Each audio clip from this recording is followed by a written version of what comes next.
Чыккан жок, көргөн жок. Анда ошколардын баарын алып чыгып камай бериш керек, анда сөгүнгөндөрдүн баарын алып чыгып. Чынбы? Bir yerden dagы элдер жок болуп калды, муну чиктиги. Эркек баламыз айылга кетишкендер бар. Кече деле эмне болду? Даниэлдин жардамын көп эле көргөндөр бар бу жерде. Ушунчалык киреле чүрүтүнөн жакшылап болор эмеспи? Ичкимге жамандыгы жок эле, ушунча жыл жашап ичкиме ушкан жок, ичкиме неметкен жок, мисалчычы. Аялым бала чакасы андай чоң баласы тем более жана кичине орчондураак го баласы. Мен кыздарым кирип карап берип койчу, жардам кылчу. Ал ачык эле сөз да. Жамандыгын көргөн жокпуз. Бул баланын аябай пайдасынан көрүп. Электе курбандыгымды чалып берип ушул жерде эт таратып эле, эт жүрбөдү көрбөдү. Балдардын байрамында ар жыл сайын ушул эң жакшы шоколаддардын алып өзүнчө пакет кылып 40-50 балага таркаткан. Билесиңерби, баарынан эң жакшы конфеттерин алып туруп балдарга дайын эмелерде балдардын байрамында, июнь байрамында. Анан Курман айтты, күнүндө болсо да кайсы вакытта союп бүтсө дагы ушул жерде бизден сурайт эле да, эже кайсы үйдөгүлөр муктаж деп, биз барып айтып берип, күн болсо да ошол үйлөрүнө жеткизип берип, ушундай жакшы жардамдарын берген. Эми бул деле баягы Кудайдын берген бир суноосу, Аллахтын суноосу. Бирок кечиримдүү болуп кош керек, бир жолку ушунча элге жакшылык кылып, ушунча бир жакшы маселе көтөрүп, ушу жетим жесирлерге, камсыз болгон азгансыл үйлөргө жардам берейин деп атканда, ушундай болуп калган туура эмес. Бирок бул кечиримдүү болуш керек да, мына ороз айы келе атат, орозонун ичинде кечиримдүү болгула дейт. Ошон үчүн биз дагы ушул кечирип коюшунда өтүнөбүз. Мамлекеттин акчасын жеп, канча пайдасын көрүп, мисалы үчүн миллиондор жигендер деле жибат го. Ага караганда бир тилден кетип калып дейм, кечиримдүү болуш керек да, сабырдуу. Аялдар менен сөгүнөтпөй. Ал бардын эле сөгүнөтпөй, бир сөгүп калган үчүн эми Андай болсо баардык сөгүнгөн адамды ал ушул жерде киричилип жүргөн, башкалап жүргөн эч кимин жакшы эме болобочу, эч ким жаман. Мисалы үчүн ушунча жылдан бери неметип жүргөнүм. Биз ушул Даниэлдин эмелери болот элек, кошуналары. Бул жашыбайлар бизди 5 жылдан бери комшу болуп жашайбыз. Анан мен билишимче Даниэль дайыма ушул Курбан айт майрамдарда эме кылып бул жерде муктаж семьяларга аябай жардам берип жүрчү, колу ачык, жакшы бала болчу. Андай жаман жактарын да уккан эмеспиз. Анан ушул чоң баласы ооруп, булар жаш болуп эч кандай жаман жактарын да көргөн эмеспиз. Анда сөгүндүргө бизди алып барып камап койшуган да. Ооба, мына кылатпайки бат-бат сөгүп турат, биз унутпайбыз. Уже тазап кеттик, тазап кеттик. Бирге мынтип атырса. Мына рак болуп ооруйм мен. Аябай пайдасын көрдүм бул баланын. Жамандыгын көргөн жокпуз бул баланын. Ушул жердеги үй-бүлөнүн атынан мен өзүм бир эмет үйүнгө сүйлөп коеюнчу. Мен өзүм аты жөнүм ушу Тургунбай Бакытмын. 7 апрелде 10-жылы ок жегенмин. Оор жаракат алгам. Экинчи группадагы майыптыгым бар. Бул азыркы болуп аткан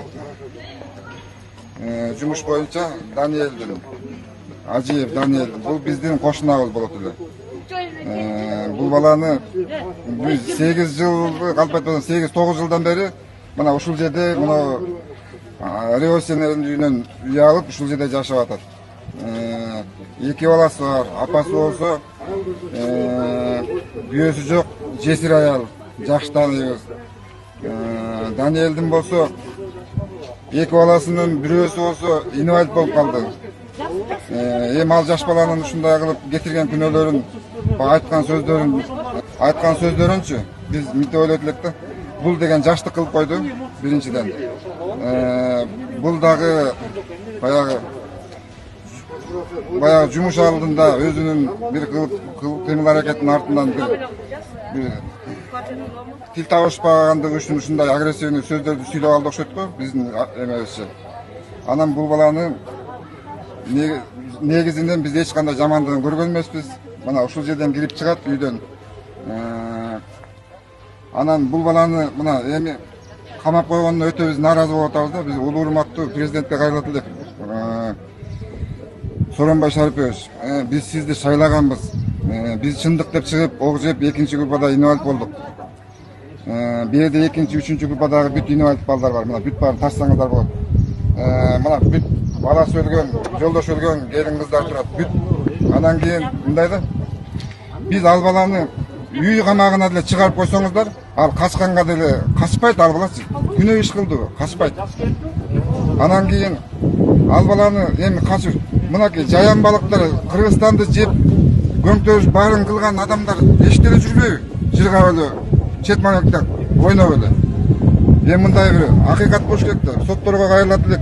Акыйкат чечим чыгарып бериңиздер. Жаш баланы баягы түрмөгө камап алып туруп эчтеке кылбайсыздар.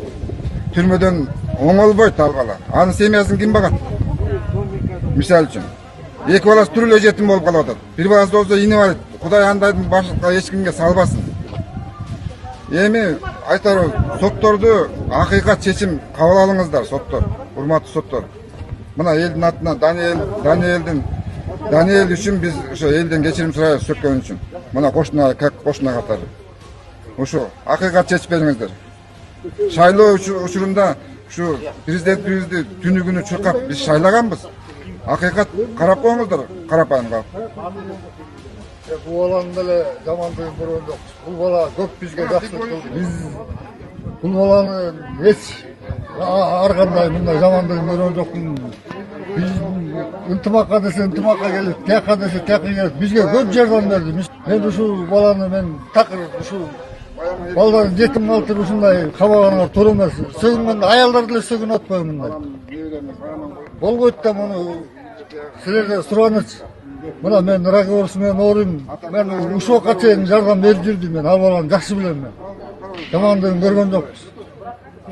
Деле бул жигитти көптөн бери эле тааныйбыз. Мындай сулуу, арыткөнү береккөнү барысынан учурашып эле ден соолук сурап, Куран окуткан убактылы тиги боло көп эле жерден жардам берип жүргөн жигит эле мындай кандайга эмоция калтырып койду экен эми.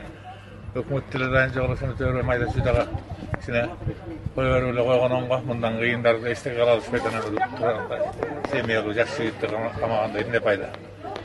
Кошуналардын баары эле учурчулар мындай жок бала эле эмне болуп кетти экен.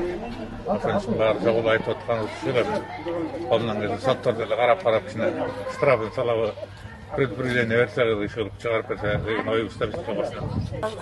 Даниэл деген жакшы бала болчу айлана. Баарыбыз кошуна болуп жашадык бу жерде. Мындайын көргөн эмеспиз. Элге жардам берген жакшы бала болчу. Эми ал баланы эми бир сөгүнүп койгон экен, ошонусун кечирип эле мына кичинекей жанагы инвалид баласы бар. Дагы балдарын караш керек да багыш керек. Эми ошону кечирип эле койсун ошо сөз. Биз кошуна болгонбуз, баардык жакшылыктарын билебиз аны. Баарыбызга жардам берген жакшы бала болчу. Биз бу жерде жалаң ушул өлгөн, балдары өлгөн, ошондойлордо жашайбыз бу жерде айланай. Ок тийгендер мына жакшы бала болчу да, жакшы кошуна болчу. Даниэлдин бир позициясы эң жакын кошунасы болом. Мен аябай жакшы билем Даниэлдичи. Ушу келгенден бери бир жаман жагын көргөн эмеспиз. Үй бүлөсүндө жакшынакай тартиптүү, тарбиялуу бала болчу өзү. Эч ким менен урушканын, сөгүнгөнүн деле көргөн эмеспиз саламдан башка. Анан жардамды көп эле берди. Бу жерде биз муктаждар көп жашайбыз да. Анан аларга мына былтыр эле өз колу менен чоң мал союп алып тиги орозодо курбандык кылып эт таратты. Бала чака шоколадын майрамдайды да. Мына баягы эле мамлекет тарабынан эч кандай дезинфекция жүргөн эмес. Мына подъезддердин баарын ошо өзү камакта жатса да үй бүлөсү аркылуу каржыланып, мына подъезддердин баарын дезинфекциялап кетишти. Ошо Ажиевдин эмесинин атынан рахмат. Биз ал бала биз бул жерде жашагандар көбүнчөсү биз пайдасын эле көрдүк, көп эле жардамдарын көрдүк. Биз аны колдойбуз. Эми кечирим сурайбыз ошо эме Даниэлдин атынан. Жаңылбас жак болбойт дейт, ачуу калтырып койду. Биз кечирим сурайбыз. Анткени көп жакшылыктарын көрдүк. 2010-жылы 7-апрелде жолдошубуз каза болгон. Биз деле 4 балдарыбыз бар. Эми балабыз ошентип отурабыз, эми каме кылып. Эми ошондо бир жакшы эми бир эле ал бала эмес, анын кыздары деле башкасы деле сөгүнүп эле жүрөт. Эми бир эле сөгүнгөндө эле сөгүндүдө эле кармап алган деле болбойт, бирокчу 1-2 жыл эскертүү кылып койсун. Эми ошо баарын эле эме кошулар мына. Даниэл деген Даниэлдин жамандыгын көргөн эмеспиз биз. Көбүнчөсү эле жакшылык жактарын көп көрчүбүз. Кошуналарына аябай жардам берип турчу. Мисалы жанагындай майрамдарда, немелерде көп жардам берчү. Жетишпеген үй бүлөлөргө постоянно карап турчу. Ошо мен мисалы Даниэлден көп жардам алгам. Көп деген жакшылыктарын көргөм.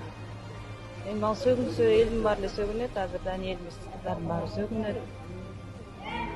Сөгүнгөн адам жок деп ойлойм мен азыр. Бүт баары сөгүнөт. Ошондуктан Даниэль менчи жаман адам эмес.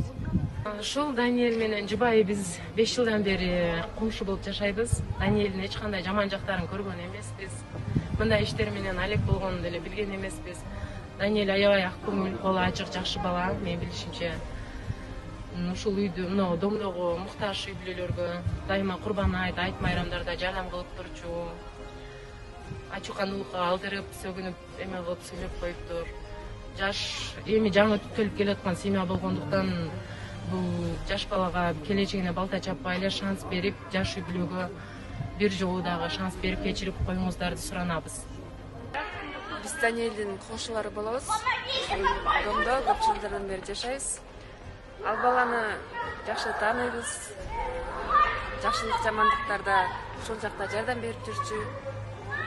Кийинки жаңылыктардан ошол жаман жакка маалыматтар тарап кетти. Болгону мамлекетибиз жакшы жакка чечип берет деп ойлойбуз. Ал негизги жакшы адам, кайрымдуулуктарды көп кылчу. Эми жакшы териштирип, жакшы жакка чечип берет деп ойлойбуз.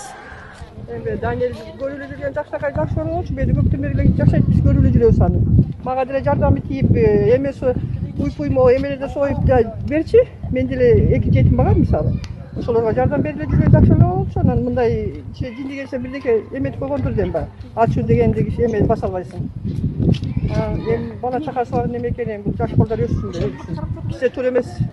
Мисалы кечирип койсун Кудай таалам, кечирет дар бир нерсени. Ошо жакшы боло бул мен. Жакшы эле көрөм. Жакшы эле билчү. Саламатсыздар, урматтуу Даниэль байкенин мыйзамсыз камагандыгына биз каршыбыз. Ал байке бизге бул тургундарга эки дом, эки үйдүн жашоочуларына дайыма жардам аябай берип келген. Үйлөрдүн баарын подъезддердин баарын дезинфекциялап берди. Бул кармалгандыгы мыйзамсыз деп эсептейм.